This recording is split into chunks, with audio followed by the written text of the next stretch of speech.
It is a bit of a confusing morning, to say the least, Caitlin. Yeah, that's right, John. A lot of contradictions and cleanups going on this morning, and it's only 10 a.m. here at the White House because the president seemed to come out against a bill less than 12 hours after the White House issued a statement endorsing the exact legislation that's going to a vote in the House today. Now, it all got started when the president tweeted this morning at about 7:30 saying, "House votes on controversial FISA Act today. This is the act that may have been used with the help of the discredited and phony dossier to so badly surveil and abuse the Trump campaign by the previous administration and others."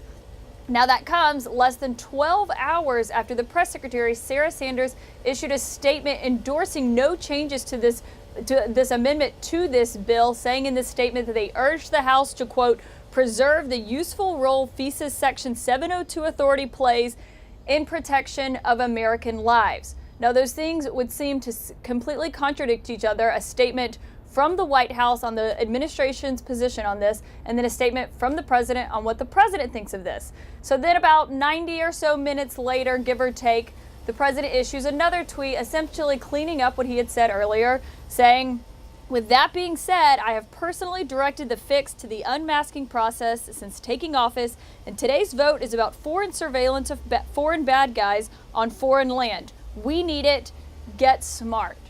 So, John, this just goes to show this is another day in the Trump White House where he often contradicts things that his own press secretaries have said, his own spokesmen have said on his behalf. And we've reached out to the White House to see what it was that happened in between these two tweets, who went and spoke to the president, how he came to issue this cleanup, this correction. And we have not heard back, but we will let you know as soon as we do, John. All right, Caitlin, I would appreciate that. Thank you very much. We'll let you get to your reporting.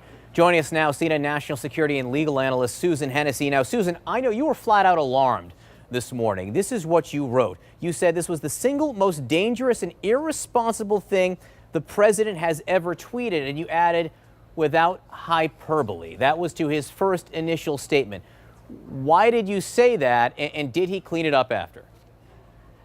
So look, Section 702 is a critical national security authority. It is the most critical national security authority, and our intelligence agencies have come forward to say it comprises it's the single biggest contributor to things like the presidential daily brief. Right? This really is a crucial mechanism by which we get information about foreign intelligence, terrorist threats. It's set to lapse soon. The politics around the reauthorization, whether clean or with some reforms, have been extremely delicate.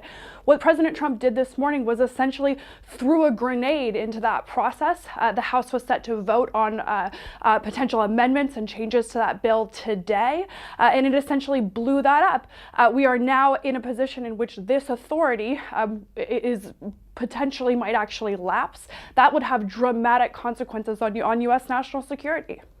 Now, Susan, also here, he's a little bit wrong on the facts in his tweet. He is suggesting that the dossiers were used to get warrants to surveil Paul Manafort and Carter Page. And even if that is true, that's not the part of the act that's up for reauthorization today, correct?